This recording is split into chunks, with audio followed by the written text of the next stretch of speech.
जब कभी दुनिया में कहीं कोई आविष्कार होता है या विज्ञान में कोई नई उपलब्धि हासिल होती है तो हमारे यहाँ प्राचीन ग्रंथों में विज्ञान की चर्चाएं आरंभ हो जाती हैं। अभी कुछ महीनों पहले स्पेस एजेंसी नासा ने दुनिया का सबसे बड़ा टेलीस्कोप अंतरिक्ष में भेजकर एक बहुत बड़ी उपलब्धि हासिल की थी। भारत के विज्ञान प्रेमियों के बीच इस पर काफी चर्चा भी हुई। उसी दौरान एक स्थानीय अखबार की खबर भी वायरल हुई जिसमें लिखा था, नासा ने भारत से भारद्वाज ऋषि का लिखा हुआ वैमानिक शास्त्र मंगवाया है। जरा सोचो नासा हमारे वैमानिक शास्त्र का क्या करेगा। इस तरह की खबरें हमें सोचने पर विवश कर देती हैं कि जिन पुष्पक विमानों को हम कल्पनाओं की उड़ान कहते हैं वो सच भी तो हो सकते हैं। भारद्वाज ऋषि रामायण से जुड़े हैं और रामायण में हमें तरह तरह के विमानों का वर्णन मिलता है। हो सकता है वो सारे विमान वैमानिक शास्त्र के आधार पर ही बनाए गए हों। तो दोस्तों, आज के वीडियो में हम जानेंगे क्या रामायण में बताए गए विमान सच में रहे होंगे। क्या वैमानिक शास्त्र वास्तव में वैज्ञानिक शास्त्र है? सच क्या है और कितना है, जानने के लिए बने रहें एक बार फिर से मेरे साथ इस वीडियो के अंत तक।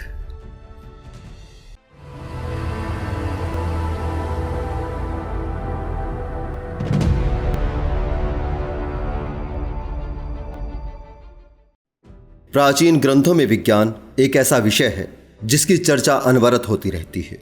कहा जाता है प्राचीन ऋषि मुनियों ने आज के आधुनिक विज्ञान से भी ज्यादा गूढ़ विज्ञान खोज लिया था।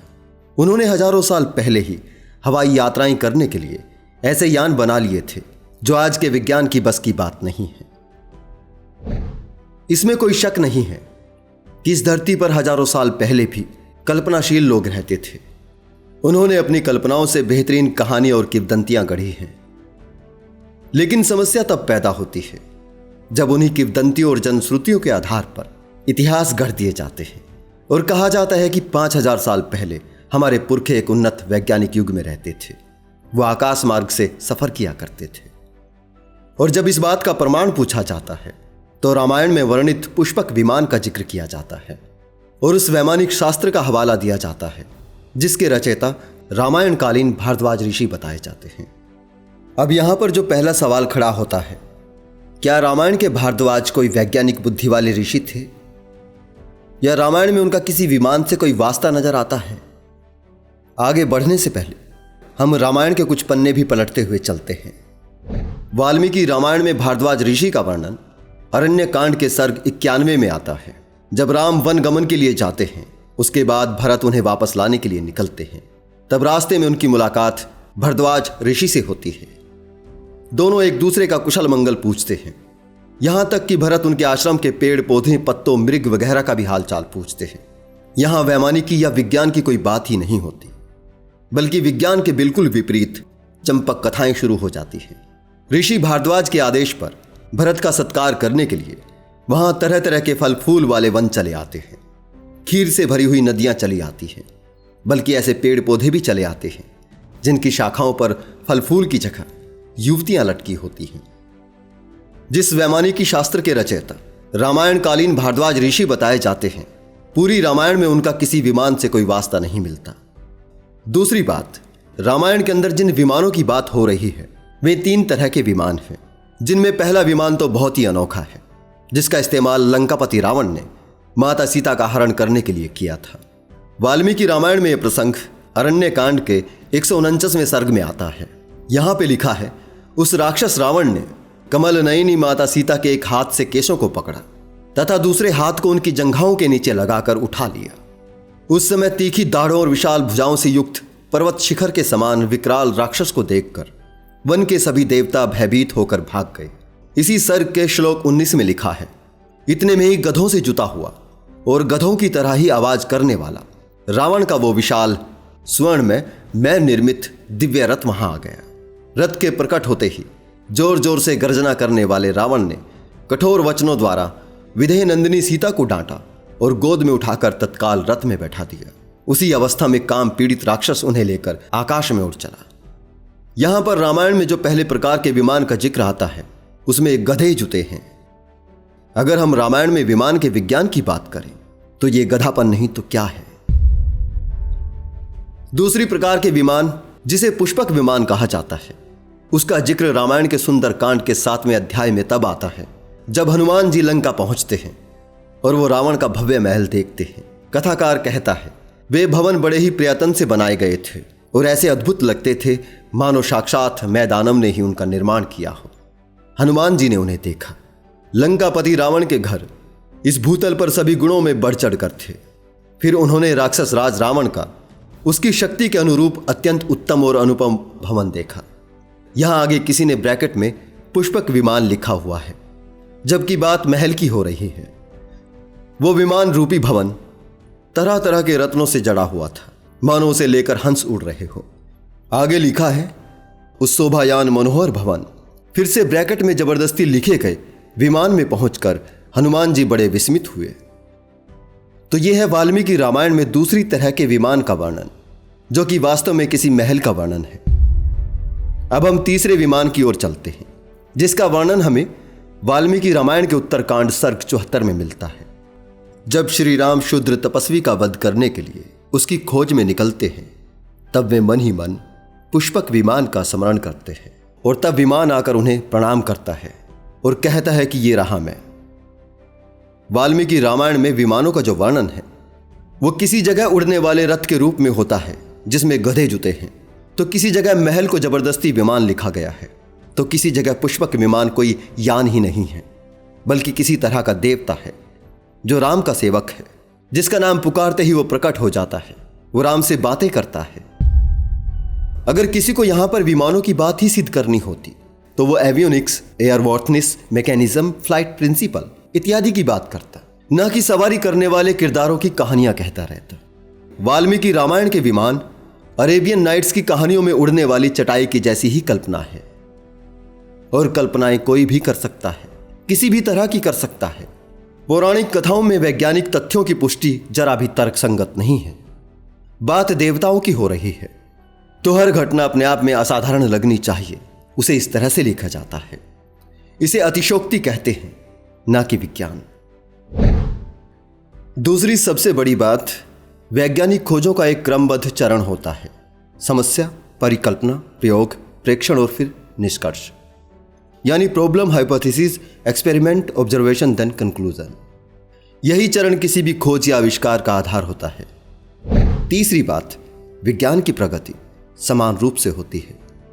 महाभारत रामायण में आप नाभिकीय हथियारों से युद्ध लड़े जाने का दावा तो करते हैं, परंतु ये नहीं बताते कि न्यूक्लियर थ्योरी जैसे गूढ़ विषय को समझने वाले बिजली मोटर गाड़ी के आविष्कार में कैसे पीछे रह गए। नाभिकीय कार्य प्रणाली को समझने वाले इलेक्ट्रोमैग्नेटिज्म, जनरल मैकेनिक्स के तहत बिजली, लाइट या यांत्रिक सवारी क्यों नहीं बना पाए।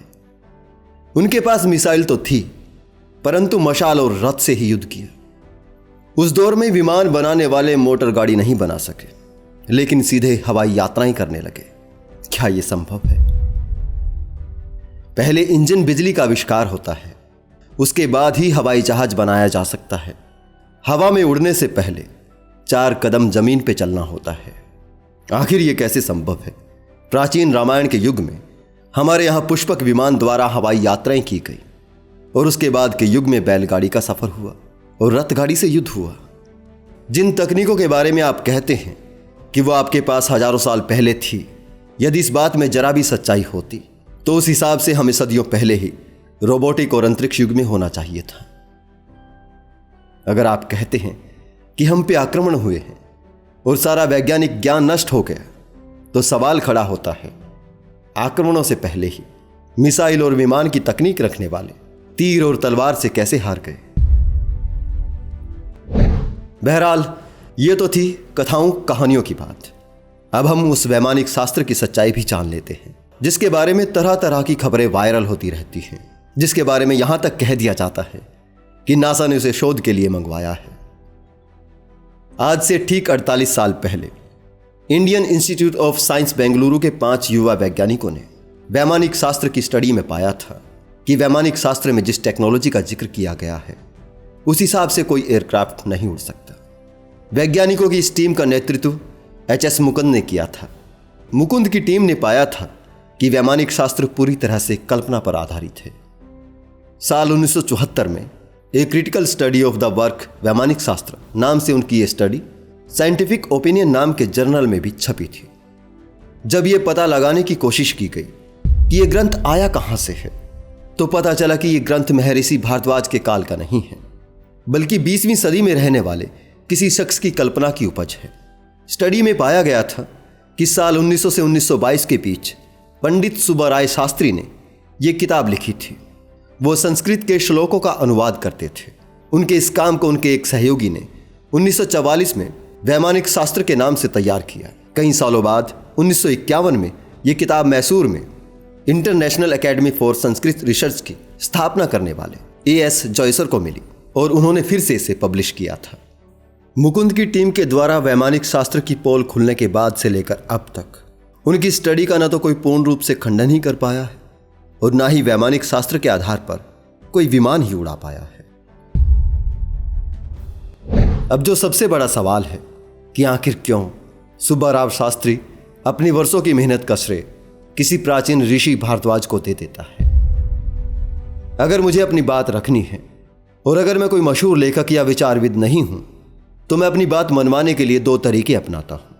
पहला, किसी जाने माने व्यक्तित्व के नाम पर अपना वाक्य लोगों के सम्मुख रख दूं, जिसे वो बिना परखे यकीन कर लेंगे। फेसबुक पर ऐसे हजारों उदाहरण मिल जाएंगे जहां कलाम से लेकर रतन टाटा की वो उक्तियां प्रचलित हैं जो उन्होंने कभी नहीं कही। दूसरा, मैं कुछ संबंधित ग्रंथ उठाऊंगा और उसमें अपनी खुद की ही 2 पंक्तियां डाल दूंगा। कालांतर में उसे उसी महान लेख या काव्य या ग्रंथ का भाग मान लिया जाएगा और वो लोगों को भ्रमित करता रहेगा। इसे रिवर्स प्लेगरिज्म कहते हैं, जहां लेखक लेख चुराता नहीं है बल्कि किसी और के कार्य में अपनी बात जोड़ देता है। इसे उसका नाम तो नहीं फैलता और ना ही श्रेय मिलता है, परंतु उसकी बात या उसका दृष्टिकोण फैल जाता है। संस्कृत में इसे प्रक्षिप्त कहते हैं। उदाहरण के लिए रामायण का उत्तरकांड देख सकते हैं। उसके लेखक ने अपना जातिवादी दृष्टिकोण फैलाने के लिए ऐसा किया था, जो कि बहुत कारगर भी साबित हुआ। यह सब करने के लिए किसी को व्यक्तिगत श्रेय की जरूरत नहीं होती। कोई व्यक्ति यह काम अपनी कम्युनिटी के लिए भी कर सकता है या अपने पूर्वज या अपने इष्ट देव को महान और ज्ञानी साबित करने के लिए भी कर सकता है। और धर्म के लिए तो यह कुर्बानी बहुत मामूली है। लोग अपने धर्म के लिए खुद को कुर्बान कर देते हैं, अपनी रचनाएं तो क्या चीज है। बहरहाल ये बहुत आसान है। मैं अभी के कुछ प्रतिपादित वैज्ञानिक सिद्धांत लूं और उसे संस्कृत में अनुवाद कर किसी सप्तऋषि के नाम से प्रकाशित करवा लूं, तो हर 10 में से 9 भारतीय इस बात को मान लेंगे कि एक पुरातन तथ्य है। कुल मिलाकर बात सिर्फ इतनी सी है, हम हर एक उस बात पर जल्दी यकीन कर लेना चाहते हैं जो 5 लोगों के बीच हमारा सीना फुला सके। नासा एक ऐसा संस्थान है जिसके पास उपलब्धियों की कोई कमी नहीं है। नासा के नाम के साथ अपने धर्म से जुड़ी किसी बात का प्रचार जब सामने आता है तो यह बात किसी भी हिंदू को महान होने की फीलिंग से भर देती है। लेकिन झूठी फीलिंग लेने से वास्तव में कोई महान नहीं हो जाता, बल्कि महान होने की झूठी फीलिंग वास्तविक अर्थों में महान बनने से रोकती है।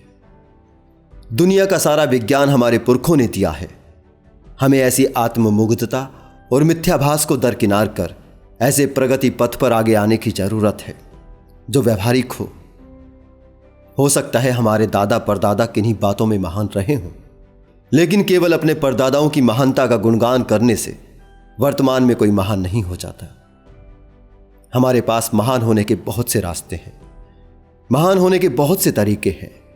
हमें धर्म आस्था का चश्मा उतार कर वे रास्ते खोजने होंगे। अभी के लिए इतना ही दोस्तों, जल्दी ही मिलता हूं किसी और वीडियो के साथ। मेरे साथ इस वीडियो के अंत तक बने रहने के लिए आपका बहुत बहुत धन्यवाद।